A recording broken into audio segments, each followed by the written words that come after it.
আসসালামু আলাইকুম। আশা করি আপনারা সকলে ভালো আছেন।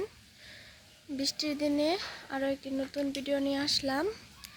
দেখেন আমার শাশুড়ি গাছ লাগাইছিল, ওই গাছে এখন দুইটা লাউ আপাতত বড় আছে। দেখেন মাশাল্লাহ লাউটা কত সুন্দর, আর অনেকটা কিন্তু বড় আর একদম কালো।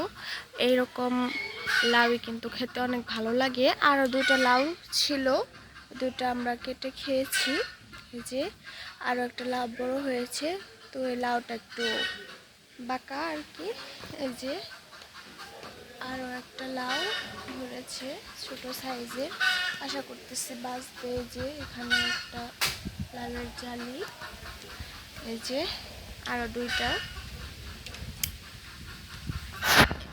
এই লাউটাও কিন্তু এসেছে, দেখেন লাউয়ের গাছটা কিন্তু মাশাআল্লাহ ভালোই, অতটা বেশি সরে নাই। একটা লাউ গাছই এখান থেকে লাউ হচ্ছে। আর এই যে সিম গাছে কিন্তু ফুল এসেছে, কিছুদিন পরে সিমও আসবে। এই যে ওই দিকটাও সিমের ফুল আছে। আর আর এটা বটবটি গাছ, এই যে বটবটি হয়ে আছে। আমরা কিন্তু অলরেডি অনেকগুলো বটবটি খেয়েছি।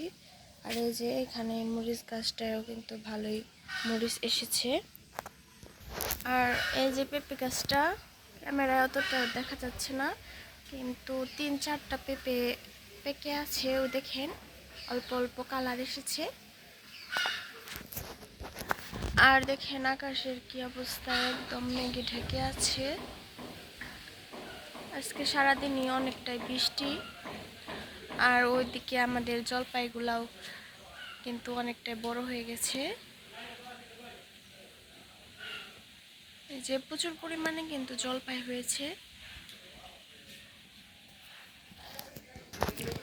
এই যে এখানে যে লাউ গাছগুলো লাগাইছিল, এই লাউ গাছগুলো অতটা ভালো হয়ে নাই।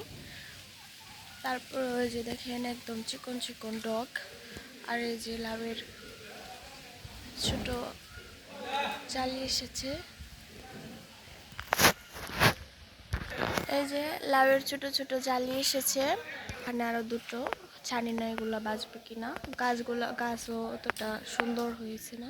আর দেখেন অর্বরেই কিন্তু আরো এসেছে, এটা কিন্তু 12 মাসি অর্বরেই গাছ। দেখেন কি পরিমাণে ধরেছে, প্রচুর পরিমাণে অর্বরে এসেছে। পুরো গাছটা একদম অর্বরে ভরে আছে, আর ফুল আসতেছে। এই যে এখানে কিন্তু সবেদা গাছে সবেদা এসেছে, যে ছোট একটা দেখা যাচ্ছে।